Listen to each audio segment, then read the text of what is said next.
Welcome to SVG-TV News for Wednesday, February 13th, 2019. I am Jennifer Richardson with the details.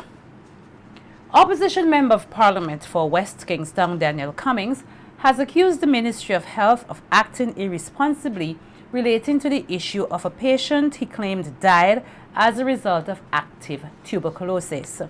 At a news conference today, Cummings claimed that the ministry has exposed the public to danger.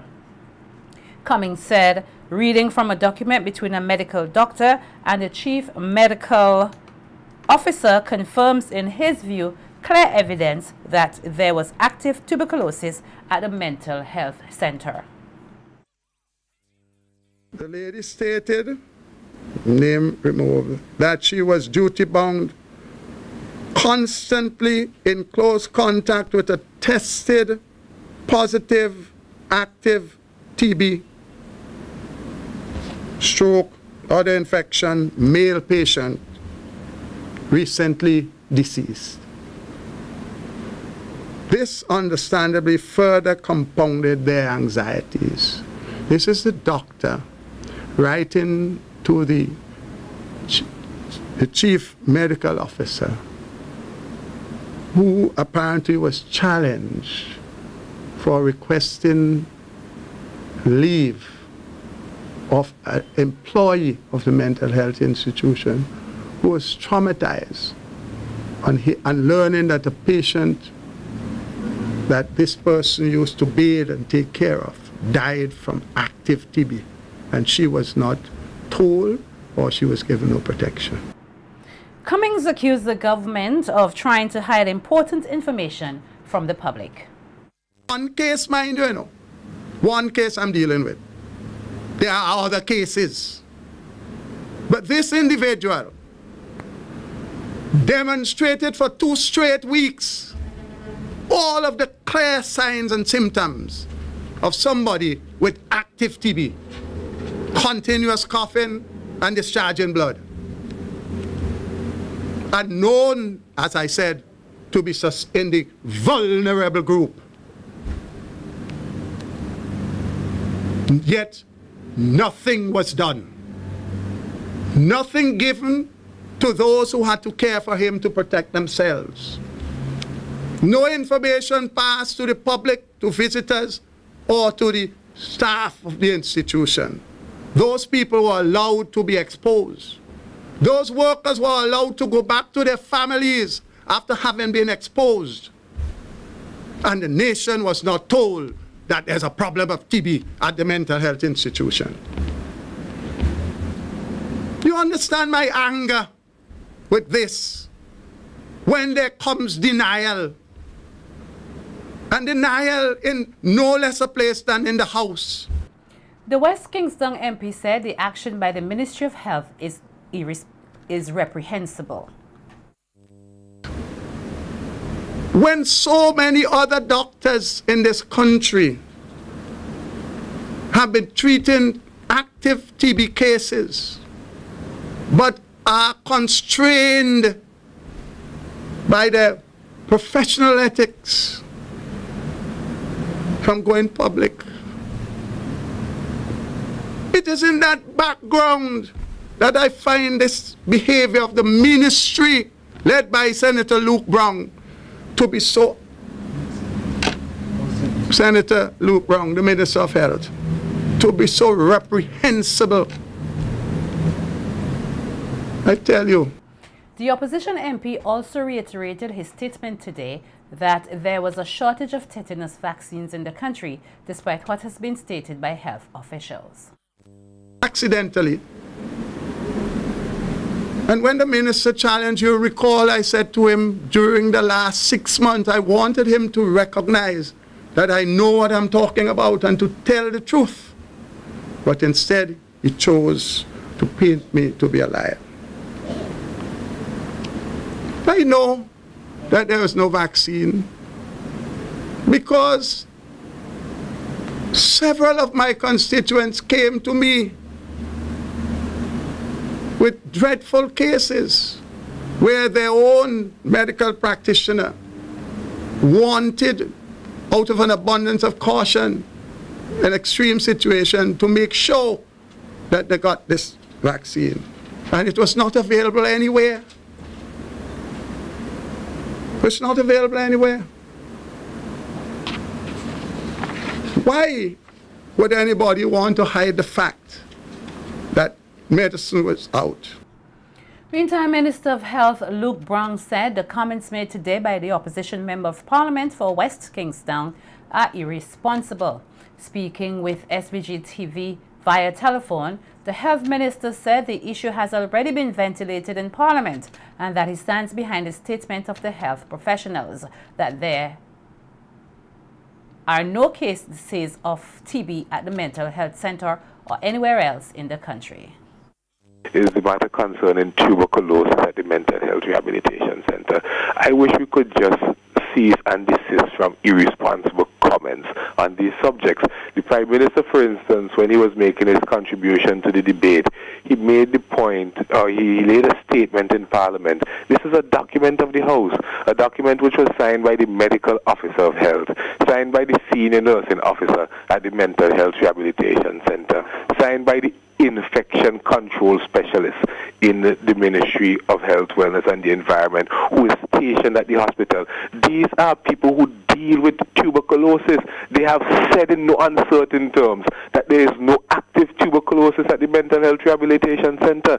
They have said that a patient who had history at the institution died at the Milton K2 Memorial Hospital as a result of tuberculosis, and because of the fact that in such a situation you need to do screening, the staff and patients at the mental health center were screened. As a responsible step, the screening shows no case of active tuberculosis.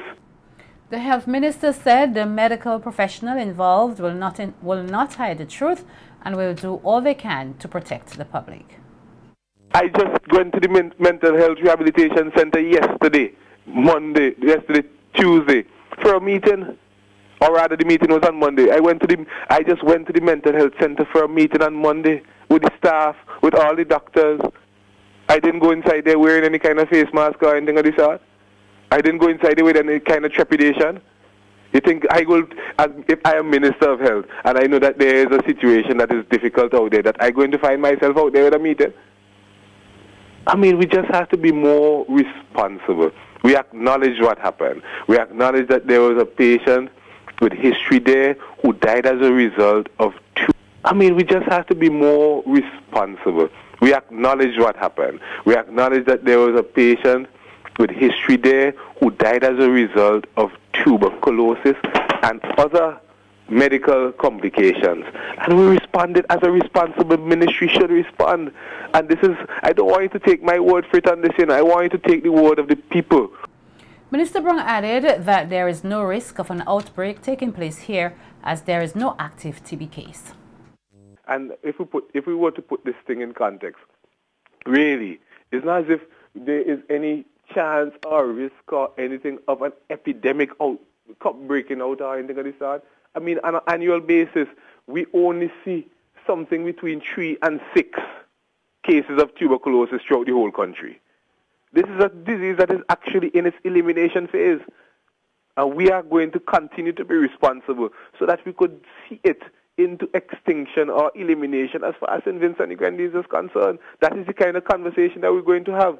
How are we going to, on the back of commitments globally and and in this region here, how are we going to talk about getting it completely eliminated? How are we going to talk about the continuation grant, which is being provided by the continuation grant that we're going to get from the Global Fund through a arrangement that we have in place to deal with issues on HIV and tuberculosis? That is what the ministry is preoccupying itself right now with, These approaches that could help to strengthen further our healthcare situation. I mean, let us get past this kind of clear attempt at sensationalism. Responding to comments relating to the lack of tetanus vaccines, Minister Brown said the opposition MP is wrong again on this matter. about tetanus vaccines, there was a response which was already issued on this by the Ministry of Health, Wellness and the Environment. And that response came from the officer in the ministry, Feroza Roach, who has direct responsibility for immunization. And there was input from the Chief Medical Officer. These are persons who know about the availability of vaccines within the system. And it is just simply not true for it to be said that there was no tetanus vaccine in the country. The election petition challenge for the Central Leeward constituency wrapped up today after 7 witnesses took the stand and were cross-examined. 3 other witnesses listed to testify were not called up. The hearing continued this afternoon with the challenge for the North Windward constituency represented by Montgomery Daniel. Larissa Pogsley-Kidd tells us more in this report. On day 3 of the hearing in the election petitions case, Paul Crease, Chester Charles and Esla Sam took the witness stand for the petitioners in the challenge for Central Leeward, who were cross-examined by the respondents' lead counsel, Douglas Mendez.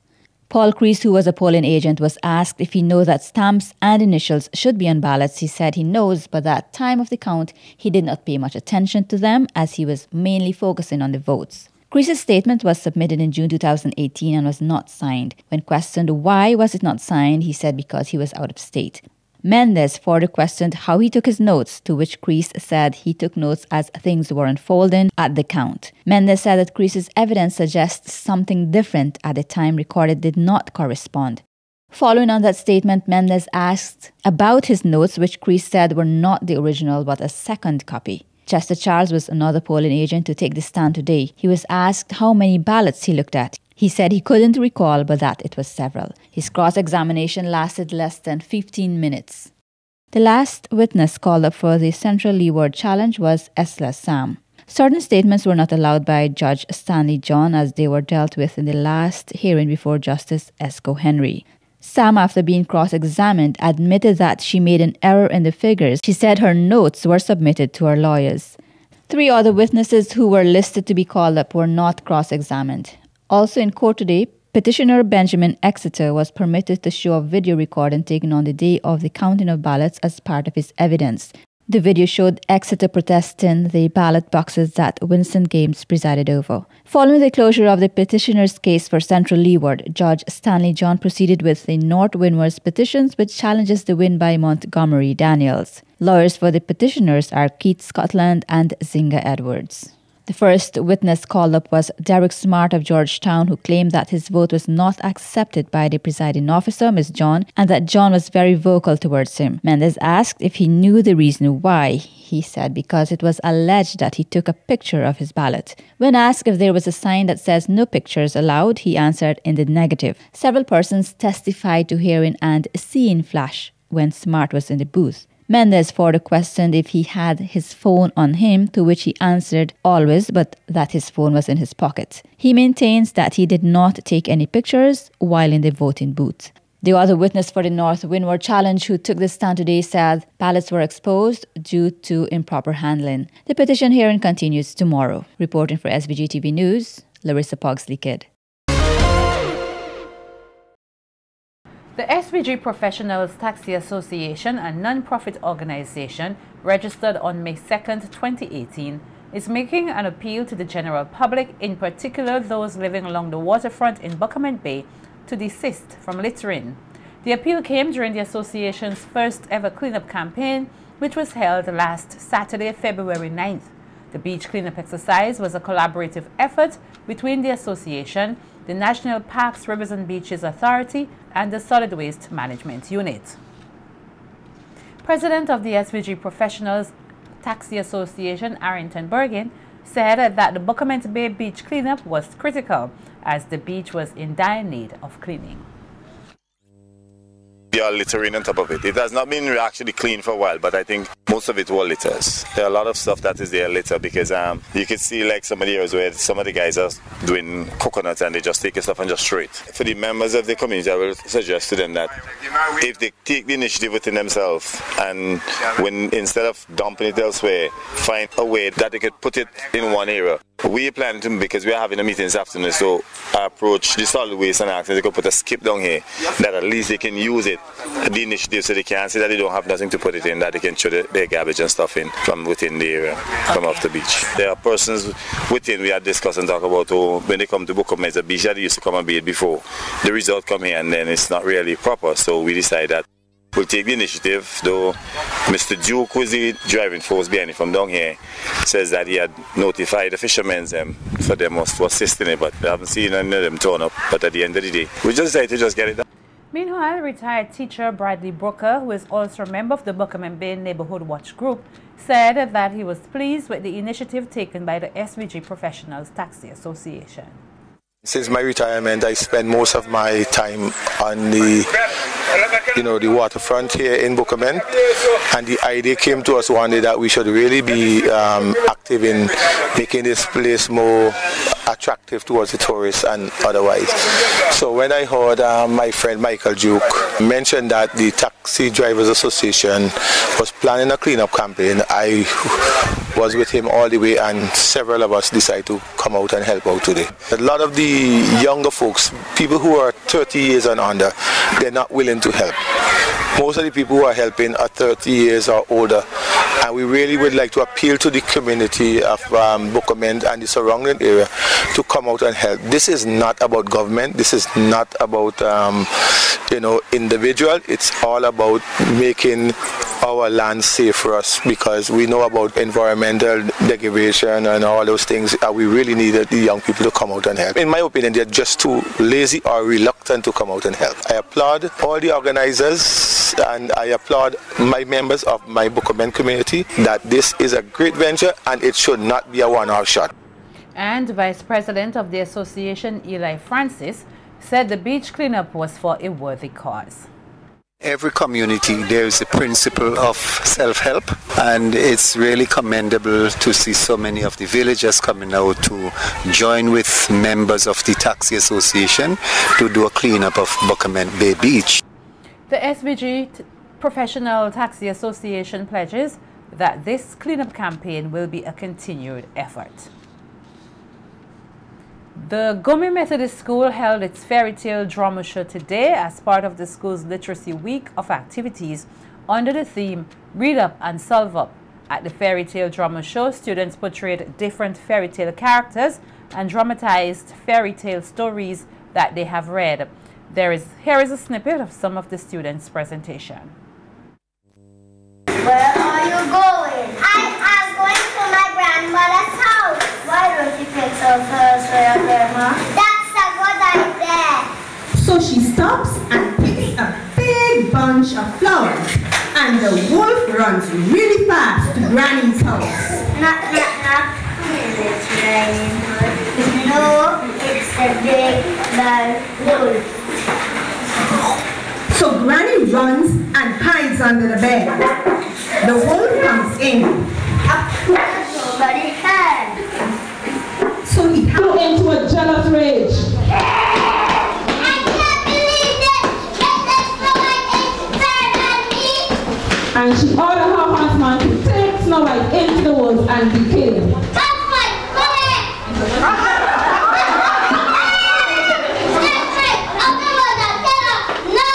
She demanded that the huntsman return with Snow White's heart as proof. The poor huntsman took Snow White into the forest. Let's go now! What did I do? I know it was a fiend! Prepare for a wedding! I am going to tell my father, prepare for a wedding!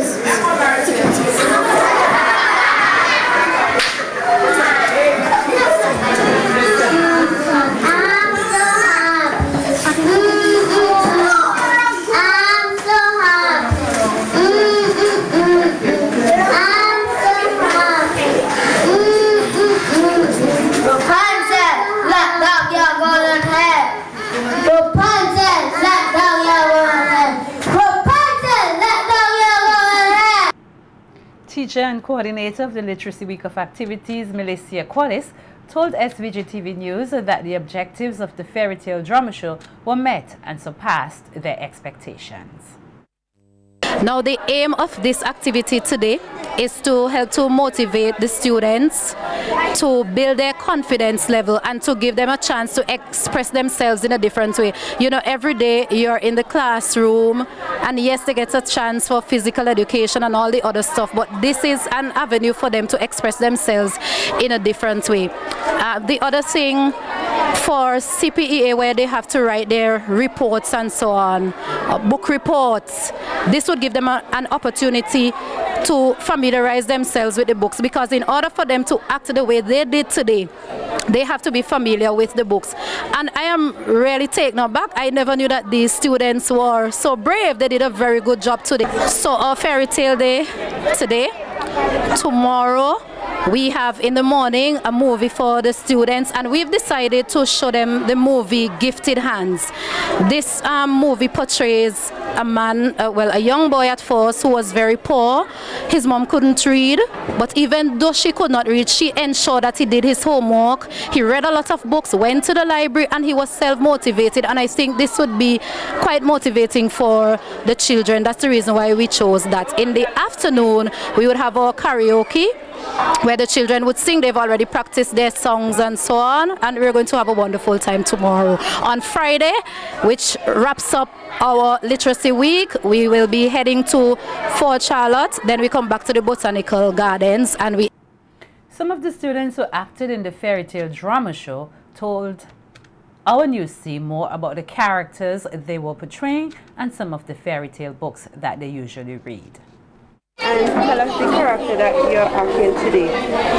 The evil witch was taken by the story Rapunzel. Okay, and do you enjoy reading? Yes. What are some of the books that you read? Big Brown Bear, Little Riding Hood, Ella Enchanted. Okay, and how often do you read? I read like 4 times a week. Okay, and what are some of those books that you read? Genevieve Jones and Wimpy Kid Diaries. So, you ever read that book that you're portraying today? No, but I watched the movie. Rapunzel. Okay, do you enjoy reading? Yes, please. How often do you read? Every day. And what are some of the books that you read?